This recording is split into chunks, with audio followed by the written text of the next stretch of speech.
រឿងខ្ញុំបានធ្លាក់ចូលក្នុងកណ្ដាប់ដៃអត្តរាជផ្ដាច់ការនាងគឺជាព្រះនាងច្បងនៃអាណាចក្របូរីមានព្រះនាមថាឡាស៊ីដើមឡើយនាងត្រូវបានកំណត់ឲ្យរស់នៅជីវិតស្ងប់ស្ងាត់និងសន្តិភាពបំផុតប៉ុន្តែដោយសារតែប្អូនស្រីរបស់នាងឈ្មោះនីកូឡាបានរៀបការនិងរស់នៅក្នុងនគរសត្រូវទើបព្រះនាងឡាស៊ីត្រូវបង្ខំចិត្តធ្វើសង្គ្រាមជាមួយអាណាចក្រឆារ៉ុតហើយត្រូវបានចាញ់ហើយនគរឆារ៉ុតបានចាប់នាងធ្វើជាចំណាត់ខ្មាំងអន្តរាជបាន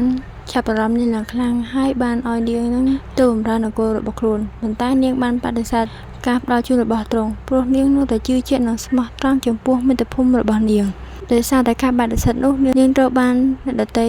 ធ្វើទរណកម្មជារៀងរាល់ថ្ងៃនៅក្នុងគុកងងឹតនោះឥឡូវនេះបន្ទាប់ពីរស់នៅក្នុងភាពងងឹតអស់រយៈពេល10ឆ្នាំនាងមានការសោកស្ដាយយ៉ាងខ្លាំងតែហេតុអ្វីបានជានាងមិនព្រមយល់ព្រមតាមសំណើរបស់ព្រះអង្គម្ចាស់តាំងពីដំបូងនៅពេលនោះអន្តរាជបានដើរចូលមកហើយក៏បានព្យាបាលរបួសឲ្យភ្នែករបស់នាងដែលត្រូវបានគេធ្វើឲ្យពិការភ្នែកហើយទ្រង់ថាយើងទាំងពីរគឺមិនខុសគ្នានោះទេបន្ទាប់ពីនោះនាងត្រូវបានបញ្ជូនត្រឡប់ទៅអាណាចក្ររបស់នាងវិញប៉ុន្តែជំនួសឲ្យការស្វាគមន៍នាងត្រូវបានប្រជាជនរបស់ខ្លួនបោះបង់ចោលនិងមានការជេរប្រតិចនាងជាខ្លាំងសូម្បីតែក្រុមគ្រួសាររបស់នាងផ្ទាល់ក៏បានចាត់ទុកនាងថាជាជនក្បត់ឡាស៊ីមិនអាចជឿបានឡើយថានាងដែលជានាងដែលសុខចិត្តទៅធ្វើសង្គ្រាមយ៉ាងព្រៃផ្សៃជាមួយនឹងអាណាចក្រឆារ៉ុតត្រូវបានជំនួសមកវិញដោយការស្អប់ខ្ពើមបែបនេះឡើយនាងខំណាស់ដើម្បីទៅជួយប្អូនស្រីត្រឡប់មកវិញប៉ុន្តែបានទៅចាត់ទុកថាជាជនក្បត់ទៅវិញបន្ទាប់មកការពិតមួយត្រូវបានបើកបង្ហាញនេះមិនមែនជាកូនស្រីបង្កើតរបស់ព្រះមហាក្សត្រឡើយមុនពេលដែលព្រះមហាក្សត្ររៀបការជាមួយនឹងព្រះមហាក្សត្រព្រះបិតារបស់អន្តរាជទើបទៅឡើងគ្រងរាជ្យគណៈព្រះមហាក្សត្រគឺជាគូដណ្ដឹងរបស់ពូរបស់ទ្រង់អំណាចវេទមន្តដ៏ខ្លាំងក្លារបស់ឡាស៊ីគឺដោយសារពូរបស់នាងនិងព្រះមហាក្សត្របានផ្ទេរថាមពលវេទមន្តដ៏រឹងមាំរបស់ពួកគេទៅឲ្យនាងសពុខ្មែររបស់នាងគឺជាផតាំងថានាងមិនមែនជាកូនស្រីបង្កើតរបស់អន្តរាជឡើយកាលពីមុនអន្តរាជទទួលស្គាល់នាងជាកូនស្រីតែគ្រាន់តែដើម្បីប្រើប្រាស់អំណាចវេទមន្តរបស់នាងតែប៉ុណ្ណោះមួយរយៈមុននេះនៅពេលឡាស៊ីទៅសមរភូមិដើម្បីប្រយុទ្ធដើម្បីនីកូឡាដើមឡើយនាងចង់ទៅអាណាចក្រនោះដើម្បីសង្គ្រោះប្អូនស្រីប៉ុន្តែរឿងរ៉ាវត្រូវបានបង្វែរឲ្យមើលទៅដូចជានាងនឹងដឹកនាំទៅធ្វើសង្គ្រាមបង្ហាញអំណាចដើម្បីបង្កប់ការប្រឆាំងនៅពេលនោះមានបរិសម្នាក់មានសពខៀវដែលជាបម្រើរបស់នាងឈ្មោះស៊ីងបានមកដល់បន្ទប់ឃុំរបស់ឡាស៊ីហើយបានឲ្យនំប៉័ងទៅឲ្យនាងឡាស៊ីមិនចង់ស្ដាប់ដោយមិនដឹងរឿងការពិតឡើយដូច្នេះនាងបានសុំអង្វរស៊ីងឲ្យប្រាប់ការពិតទាំងអស់មុនពេលដែលនាងត្រូវប្រហារជីវិតដូច្នេះស៊ីងបាននិយាយរៀបរាប់ប្រាប់នាងតាំងពីដើមរហូតដល់ចប់ក្នុងចិត្តនាងមានការសោកស្ដាយយ៉ាងខ្លាំងចំពោះភាពល្ងងខ្លៅដែលបានធ្វើខ្លួនដូចជាទិសកោសម្រាប់មនុស្សដែលនាងហៅថាគ្រួសារនាងបានធ្វើគ្រប់យ៉ាងសម្រាប់ប្រជាជនអាណាចក្រនេះហើយនៅភ័យយុទ្ធខ្លួនឯងតែចុងក្រោយត្រូវបានដាក់ថាជាជនក្បត់មុនពេលស្លាប់នាងបានសម្រេចចិត្តស្បត់យ៉ាងខ្លាំងថានាងនឹងមិនអភ័យទោសឲ្យអ្នកណាធ្វើបាបនាងនឹងធ្វើនេះជាប់ឡើយនៅពេលនោះឡាស៊ីបានបោកភ្នែកឡើងហើយឃើញខ្លួនឯងហងមុខកញ្ចក់នាងមិនដឹងថាមានអ្វីកើតឡើងឡើយនាងកំពុងស្ថិតនៅក្នុងបន្ទប់របស់ខ្លួនហើយត្រូវបានគេថែទាំដូចជានៅក្នុងរាជវាំងសូម្បីតែបរិសម្នាក់សពខៀវឈ្មោះស៊ីងក៏កំពុងតែយកកៅអីមកឲ្យនាងអង្គុយឡាស៊ីអង្គុយឃើញថាគេមើលទៅក្មេងជាងមុនពេលដែលនាងត្រូវប្រហារជីវិតទៅទៀតនៅពេលនោះអ្នកបម្រើម្នាក់បានចាត់ទឹកឲ្យនាងហើយនាងទៅដឹងថាថ្ងៃនេះគឺជាថ្ងៃខួបកំណើតរបស់នីកូឡាឡាស៊ីបានសួរអ្នកបម្រើថាតាមប្រតិទិនទ្វីបបច្ចុប្បន្នជាឆ្នាំអ្វីអ្នកបម្រើមើលទៅភ្ញាក់ផ្អើលប៉ុន្តែបានឆ្លើយតបថា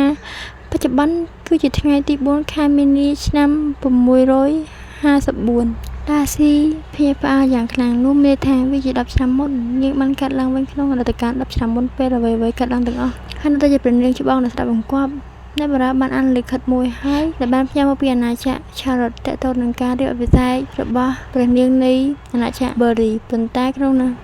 គិតឡាស៊ីគិតថាលិខិតនោះមិនបានបញ្ចប់ដោយផ្ទាល់ថាជាព្រះនាងណាមួយឡើយប្រហែលជាមនុស្សដែលពួកគេចង់បានប្រកបគឺជានាងទៅវិញទេឡាស៊ី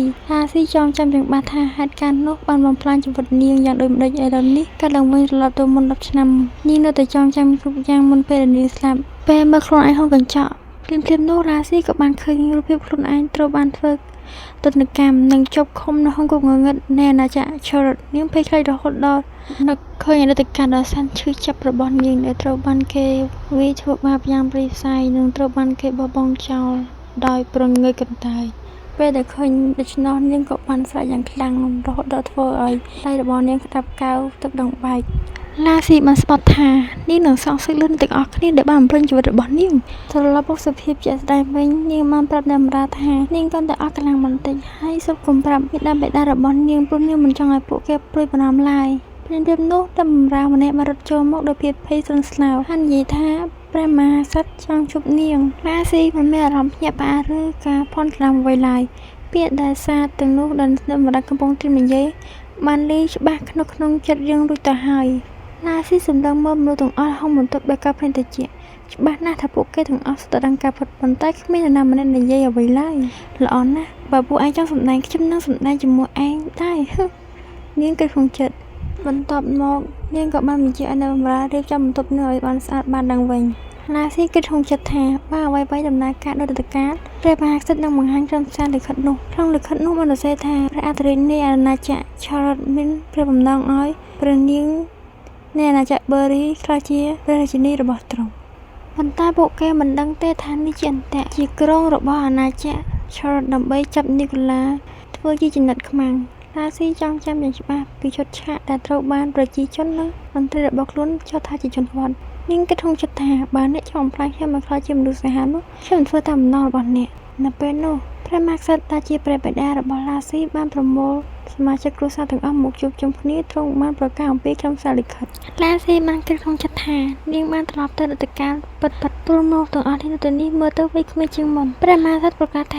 ាព្រះអធិរាជនៃអាណាចក្រឆារ៉ុតចង់បានព្រះនាងម្នាក់ក្នុងចំណោម2នាក់នៃអាណាចក្របឺរីឲ្យក្លាយជាមហេសត្រីធ្វើឲ្យគ្រប់គ្នាភ្ញាក់ផ្អើលយ៉ាងខ្លាំងព្រះមហាក្សត្របានសម្រេចជ្រើសរើសនីកូឡាដែលទៅបញ្ចប់ពិធីពេញវ័យតាមពិតអ្នកដែលគួរត្រូវបានជ្រើសរើសគឺឡាស៊ីព្រះនាងច្បងប៉ុន្តែកាលពីអតីតកាលនាងមិនធ្លាប់តវ៉ាឡើយនាងគ្រាន់តែចង់គាំទ្រពនត្រីប៉ុណ្ណោះតែឥឡូវនេះនាងដឹងហើយថាមនុស្សដែលនាងឲ្យតម្លៃមិនមាននរណាម្នាក់ស្មោះត្រង់ចំពោះនាងឡើយខុសពីនីកូឡាដែលតែងតែទទួលបានការថែរក្សានិងទទួលបានការស្រឡាញ់ពួកគេព្រមផ្ញើឡាស៊ីទៅសមរភូមិដើម្បីសង្គ្រោះនីកូឡាដែលមិនស្ទាក់ស្ទើរខណៈពេលឡាស៊ីកំពុងលងក្នុងអនុស្សាវរីយ៍អតីតកាលមនុស្សទាំងអស់ក៏យល់ព្រមជាមួយសេចក្តីសម្រេចនោះតែឃើញមុខនីកូឡាមានអារម្មណ៍ស្ទាក់ស្ទើរឡាស៊ីគិតក្នុងចិត្តថានេះកំពុងស្ទាក់ស្ទើរឬខ្លាចអត់បងឱកាសនេះឡាស៊ីសម្រេចចិត្តនិយាយឡើងដោយប្រកាសថានាងមិនយល់ព្រមនឹងសេចក្តីសម្រេចនេះឡើយធ្វើឲ្យគ្រប់គ្នាភ្ញាក់ផ្អើលយ៉ាងខ្លាំងនាងនិយាយថាការឲ្យនីកូឡាខ្លាចជាព្រះរាជិនីមើលទៅដូចជារឿងល្អប៉ុន្តែការខ្លាចជាព្រះរាជិនីរបស់អធិរាជដែលបំផ្លាញក្នុងសម័យនោះមិនមែនជារឿងសាមញ្ញឡើយអធិរាជកននៃអាណាចក្រឆារ៉ុតត្រូវបានគេស្គាល់ថាជាអធិរាជដ៏សាហាវនិងស្រឡាញ់ការបង្ហូរឈាមឡាស៊ីគិតថានៅវ័យបែបនេះនីកូឡាច្បាស់ជាខ្លាចពាក្យទាំងនេះឡាស៊ីបន្តពិពណ៌នាអំពីភាពសាហាវរបស់អធិរាជកនធ្វើឲ្យមនុស្សជំនាញមានអារម្មណ៍ភ័យខ្លាចទាំងដឹងច្បាស់ថាភាពសាហាវរបស់គាត់គឺជាការពិតព្រោះតែការមើលឃើញពីរបៀបដែលគាត់ប្រព្រឹត្តចំពោះទាហានរបស់ខ្លួនមិនត្រឹមតែប៉ុណ្ណោះអធិរាជកនក៏មានមហេសីចំនួន6នាក់ហើយពួកនាងតែងតែប្រយុទ្ធនិងប្រកួតប្រជែងគ្នាជាឈរបាឡាស៊ីរៀបការជាមួយគាត់នោះនាងនឹងត្រូវទាញចូលទៅក្នុងពិភពគ្រោះថ្នាក់នៃហារឹមរាជវាំងដែលពោរពេញដោយការច្រណែនប្រកួតអំណាចនិងគ្រោះថ្នាក់គ្រប់ប្រភេទឡាស៊ីធ្វើជាមានការព្រួយបារម្ភចំពោះនីកូឡាក្នុងចិត្តនាងចង់ចាំថាក្នុងជីវិតមុននីកូឡាបានព្យាយាមគ្រប់វិធីដើម្បីគេចត្រឡប់មកផ្ទះវិញក្នុងខែដំបូងប៉ុណ្ណោះនីកូឡាបានផ្ញើលិខិតជាច្រើនមកវិញដែលមានក្រុមសារតែមួយព្រះអធិរាជមិនអើពើនឹងនាងនៅជំវិញព្យាយាមធ្វើបាបនាងហើយនាងមានអារម្មណ៍ឯកាបន្ទាប់ពីគិតយ៉ាងម៉ត់ចត់ឡាស៊ីបានប្រកាសយ៉ាងក្លាហានថានាងរៀបការជំនួសនីកូឡាជាមួយអធិរាជនៃអាណាចក្រឆារ៉ុតឡាស៊ីដែលមិនធ្លាប់ត្រូវបានគេចាត់ទុកសម្រាប់អំណាចនោះឡើយឥឡូវនេះបែរជាស្ម័គ្រចិត្តលះបង់ខ្លួនឯងដើម្បីប្អូនស្រីក្នុងចិត្តនាងមានការសោកស្ដាយចំពោះអតីតកាលដែលនាងតែងតែលះបង់គ្រប់យ៉ាងសម្រាប់នីកូឡាតែចុងក្រោយបានត្រឹមទទួលស្នាមញញឹមមើងងាយត្រឡប់មកវិញពេលនៃការផ្ដល់ជូនរបស់ឡាស៊ីព្រះមហាក្សត្របានយល់ព្រមភ្លាមៗទ្រង់និយាយថាមានអំពើអាក្រក់ខ្លះដែលវាជាការចាំបាច់ពាក្យនោះធ្វើឲ្យឡាស៊ីនឹកឃើញពីដដែលដែលទ្រង់បាននិយាយមុនពេលនាងត្រូវប្រហារជីវិតទៅក្នុងជីវិតមុននោះទាំងអស់នេះក៏យល់ព្រមភ្លាមឡាស៊ីមានអារម្មណ៍ស្អប់ផ្អើមយ៉ាងខ្លាំងដោយសារតែគ្រួសារនេះនាងបានបំផ្លាញជីវិតខ្លួនឯងខ្លាចជាមនុស្សអាក្រក់នៅក្នុងផែនដីដទៃតាមប្រតិទិនទ្វីបនៅខែឧសភាឆ្នាំ674ឡាស៊ីបានរៀបការជោគជ័យជាមួយនឹងអធិរាជកននៃអាណាចក្រឆារ៉ុតក្នុងយុទ្ធនានាងគិតថាខ្ញុំចង់ដឹងណាស់ថាពួកអនាគតមហាសេរីរបស់កូនកំពុងចំណេញឬអត់ប៉ុន្តែរឿងទាំងនេះប្រៀបធៀបនឹងជីវិតមួយឆ្នាំ លនៃការរងទុក្ខចិត្តមុនរបស់ខ្ញុំនោះវាមិនមានអ្វីទាំងអស់បន្ទាប់ពីតើអាចារ្យបានអានពីសម្បត្តិបញ្ចប់រាស៊ីនិងកនក៏បានថើបគ្នាតាមពិធីរៀបអភិសេក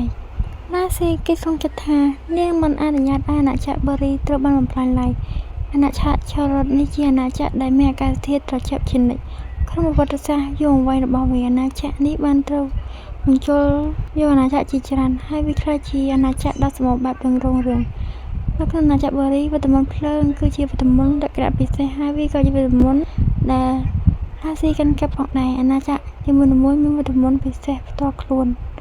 នៅអាណាចក្រឆារ៉ុតវត្តមន្តព្យាបាលត្រូវបានកំណត់ឲ្យប្រើសម្រាប់តែសមាជិករាជវង្សប៉ុណ្ណោះនៅក្នុងអាណាចក្របូរីអ្នកដែលមានអំណាចវត្តមន្តខ្លាំងបំផុតគឺព្រះមហាក្សត្រនិងអេរិកប្អូនប្រុសរបស់រាស៊ីដែលមានថាមពលបរិសុទ្ធជាងគេខណៈនេះកូឡាទទួលមរតកវិតាមុនពីម្ដាយដែលធ្វើអំណាចរបស់នាងមិនខ្លាំងប៉ុន្មានទេរាស៊ីដែលមានវិតាមុនខ្លាំងបំផុតក្នុងរាជវង្សត្រូវបានគេជឿថាជាកូនស្រីបង្កើតរបស់ពូរបស់នាងកាលពីមុនព្រះមហាក្សត្របច្ចុប្បន្នធ្លាប់ទាក់ទងជាមួយនឹងមនុស្សជាច្រើនហើយបន្ទាប់មកត្រូវបានភ្ជាប់ពីជាមួយនឹងព្រះអង្គម្ចាស់ទី2នៃអាណាចក្របូរីនៅពេលនោះមានវិតាមុនខ្លាំងជាងគេប៉ុន្តែជាងក្រោយនាងបានជ្រើសរើសព្រះអង្គម្ចាស់ទី1ព្រះមហាក្សត្របច្ចុប្បន្នធ្វើជាស្វាមីអត្រិមុននៃអាណាចក្រឆារ៉ុតមានព្រះជាច្រើនហើយក៏មានបុត្រជាច្រើនដែរអាទ្រីហ្គនមានវត្តមន្តពិសេសលើសគេដូច្នេះទ្រង់បានខ្លាចជាអ្នកស្នងរាជហើយឡើងគ្រងរាជមិនដល់មួយឆ្នាំផងក៏មានសង្គ្រាមដណ្ដើមរាជផ្ទុះឡើងនៅក្នុងអាណាចក្រឆារ៉ុតមានពាក្យចារាមថាវ៉ាន់ខ្លួនឯងបានសម្លាប់ព្រះបិតាអាទ្រី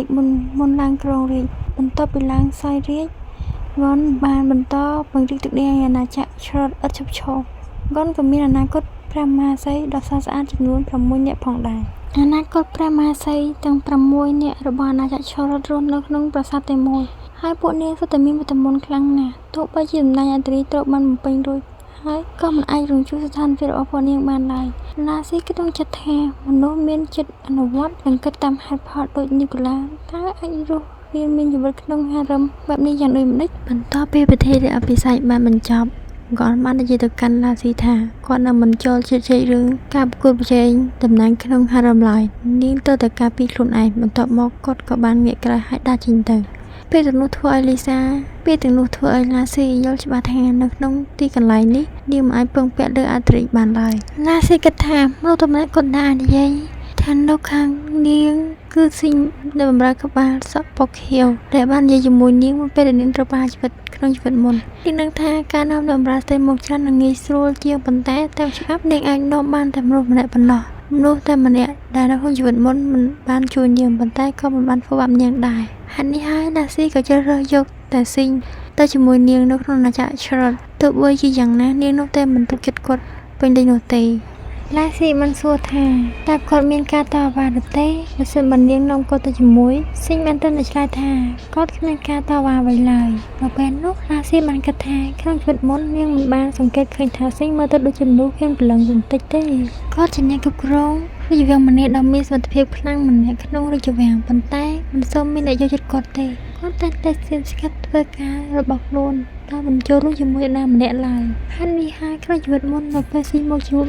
នាងពេលស្លាប់គាត់មកតែម្នាក់ឯងគ្មាននរណាម្នាក់មកតាមជាមួយឡើយហើយនិយាយបានថាក្នុងប្រាសាទនេះមិនមានការរាំងចំពោះនរណាម្នាក់ទេព្រោះពួកគេមិនគោរពនរណាម្នាក់សោះរាស៊ីស្រាប់តែចាំបានថាតាំងពីមកដល់អាណាចក្រឆារ៉ុតនេះនាងមិនបានឃើញនរណាស្រីណាម្នាក់មកបម្រើនាងទេនាងជាអត្រាជនីយ៉ាងហោចណាស់នាងគួរតែមានបម្រើពីរនាក់នៅក្បែរប៉ុន្តែសូម្បីតែអ្នកសម្អាតបន្ទប់ក៏មិនមានផងដែរ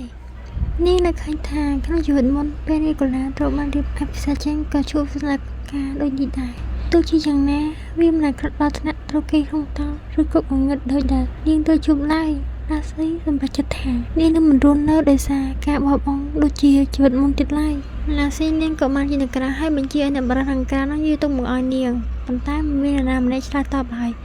ស៊ីងឃើញដូច្នោះក៏ចង់និយាយអីមួយម៉ាត់ប៉ុន្តែរាស៊ីបានបញ្ឈប់គាត់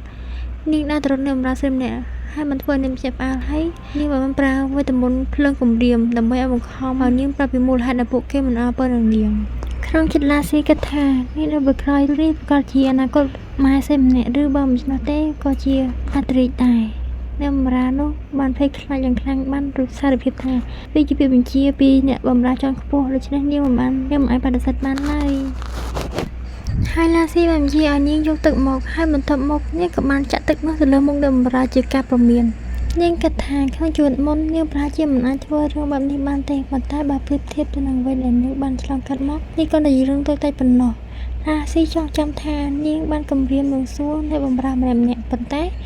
អ្នកឆ្លើយខុសគ្នាម្នាក់និយាយថាពាក្យបញ្ជាពី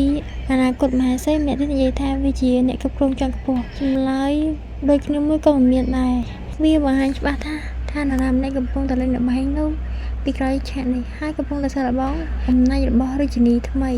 រាស៊ីគិតទៅថាពួកអ្នកបម្រើទាំងអស់នោះបាននិយាយពីអ្នកគ្រប់គ្រងជាន់ខ្ពស់ដូចគ្នានាងក៏បានហៅអ្នកគ្រប់គ្រងស្រីមកជួបភ្លាមៗអ្នកគ្រប់គ្រងស្រីបានមកដល់ហើយគិតថាអាត្រីថ្មីពិតជាបង្ករឿងគួរឲ្យធុញទ្រាន់ប៉ុន្តែពេលនាងឈានចូលដល់បន្ទប់នាងភ័យផ្អើលយ៉ាងខ្លាំងបន្ទប់ប្រយ័ត្នណាយពុជដោយវត្ថុបែកបាក់ឡាស៊ីញញឹមបន្តិចហើយក៏ឲ្យនាងចូលមកជិតក្នុងគូក្បាលឡាស៊ីបាននឹកឃើញថាកាលពីកម្មាភិបនីកូឡានិងអេរិកតែងតែត្រូវបានលូតលាស់យ៉ាងលំអៀងពួកគេតែងតែធ្វើតាមអំពើចិត្តបើមិនឆ្លោះទេពួកគេនឹងខឹងបោះរបស់និងបំផ្លាញអ្វីៗទាំងអស់ហើយជានិច្ចនាងតែជាមនុស្សដ៏ត្រូវសម្អាតរបស់ក្មេងលេងទាំងអស់នោះឥឡូវនេះនាងទើបយល់អារម្មណ៍ថាអារម្មណ៍បំផ្លាញអ្វីមួយដើម្បីបង្ហាញអំណាចពីមានអារម្មណ៍ពិតជាល្អខ្លាំងណាស់អ្នកគ្រប់គ្រងស្រីសួរដោយភ័យថាតើមានអ្វីកើតឡើងទៅបន្ទប់ខ្លាចជាបែបនេះឡាស៊ីបានឆ្លើយតបយ៉ាងស្ងប់ស្ងាត់ថាជាអ្នកគ្រប់គ្រងនេះមិនបានបំពេញកាតព្វកិច្ចដែលមិនបានរៀបចំអ្នកណាម្នាក់មកសម្អាតបន្ទប់ឡើយជាមួយនឹងទឹកមុខដ៏មិនដឹងអ្វីឡាស៊ីសួរថាវាបានជាអ្នកគ្រប់គ្រងមិនអើពើនឹងនាងអញ្ចឹងអ្នកគ្រប់គ្រងស្រីមិនមានអារម្មណ៍ភ័យខ្លាចឡើយនាងស្រែកវិញថាហើយវាបានជាអធិរាជិនីនឹងបំផ្លាញបន្ទប់ដដែលបែបនេះអញ្ចឹងក្នុងជីវិតនាងគិតថាឡាស៊ីគ្រាន់តែកំពុងបង្ហាញកំហឹងដោយបំផ្លាញរបស់របរថ្ងៃរបងក៏ធ្វើបែបនេះទៅហើយនាងមិនធម្មតាទេនាងបន្តស្រែកយ៉ាងខ្លាំងឡាស៊ីនិងស៊ីងស្ទើរតែមិនជឿផ្ទាល់ភ្នែកខ្លួនឯងថាអ្នកបម្រើម្នាក់កំពុងតែស្រែកដាក់រាជិនីអញ្ចឹងទេជាមួយមកវត្តអំនួតអ្នកគ្រប់គ្រងស្រីប្រកាសថានាងគឺជាអ្នកគ្រប់គ្រងអ្នកបម្រើទាំងអស់ក្នុងទីនេះត្រូវបានអធិរាជផ្ទាល់ប្រគល់អំណាចជាពិសេសណាហើយពាក្យបញ្ជារបស់ខ្ញុំគឺជាពាក្យបញ្ជារបស់អធិរាជនាងនិយាយដោយមោទនភាពបន្ទាប់មកនាងបន្តថាឡាស៊ីក៏យល់ពីទីតាំងរបស់ខ្លួនគ្រាន់តែជាអំណោយតុបតែងក្នុងរាជវាំងប៉ុណ្ណោះនាងបន្តនិយាយពាក្យមុតស្រួចថាគ្មានអ្នកបម្រើណាម្នាក់នៅទីនេះចង់បម្រើអធិរាជថ្មីឡើយបន្ទប់ក៏ស្ងៀមស្ងាត់មួយផ្លែតប៉ុន្តែវាគឺជាស្ងៀមស្ងាត់ដ៏គួរឲ្យខ្លាចបំផុតពាក្យមុតស្រួយរបស់អ្នកគ្រប់គ្រងស្រីបានប៉ះពាល់ដល់រដូវកាលដ៏ឈឺចាប់របស់ឡាស៊ីនាងបានបម្រើខ្លួនរំលឹកនឹងចាក់ចេញប៉ុន្តែឡាស៊ីបានបញ្ឈប់នាងឡាស៊ីនិយាយដោយសម្លេងត្រជាក់ថាក្នុងនាមជារាជិនីនាងមិនអនុញ្ញាតឲ្យអ្នកបម្រើណាម្នាក់បង្អាប់នាងបានឡើយហើយនាងសម្លឹងមើលអ្នកគ្រប់គ្រងស្រីដោយភ្នែកត្រជាក់ស្រេបពាក្យបញ្ជារបស់នាងគឺជាពាក្យបញ្ជារបស់អធិរាជពិតមែននោះបាទអ្នកបម្រើដែលអធិរាជស្រឡាញ់រងរបួសតើព្រះអង្គនឹងរត់មកជួយភ្លាមៗឬមុននឹងអ្នកគ្រប់គ្រងស្រីបានឆ្លើយតបបានឡាស៊ីបានចាប់បិចសក់នាងហើយបានយកកន្ត្រៃមួយចេញនាងនិយាយយ៉ាងសុខថាប្រហែលជាអ្នកគ្រប់គ្រងស្រីនឹងគួរតែមានស្តង់មុតសក់ថ្មីដែលសពជាងនេះហើយអ្នកគ្រប់គ្រងស្រីនឹងព្យាយាមតស៊ូបណ្ដាលឲ្យមុខរបស់នាងរត់របួសបន្តិចហើយនាងស្រែកដោយការឈឺឆាប់ហើយក៏សូមអង្វរឲ្យឡាស៊ីនឹងអត់ទៅឲ្យនាងសម្លេងស្រែកនោះធ្វើឲ្យឡាស៊ីនឹកឃើញនៅតកាក្នុងជីវិតមុននាងក៏ធ្លាប់ស្រែកបែបនោះដែរនៅពេលដែលត្រូវគេធ្វើបាបប៉ុន្តែអាត្រីហ្គនជាមនុស្សដែលមានចិត្តត្រជាក់ត្រង់មិនសូវខ្វល់សូម្បីតែសាច់ញាតិរបស់ខ្លួនមិនបាននិយាយពីអ្នកគ្រប់គ្រងម្នាក់ឡើយកម្រិតនោះធ្វើឲ្យភ្នែកឡាស៊ីខ្លាចជាត្រជាក់ជាងមុនប៉ុន្តែបានធាក់ចុះប៉ុន្តែមិនមែនដើម្បីបំផ្លាញជីវិតយើងទេឡាស៊ីកាត់សក់របស់អ្នកគ្រប់គ្រងស្រីយ៉ាងទៅពីទៅពីបំលែងសក់ដែលបានរៀបចំស្អាតនោះឲ្យខ្លាចជារចនាបថមិនស្មើគ្នានឹងរញ៉េរញ៉ៃគ្មានសោភ័ណភាព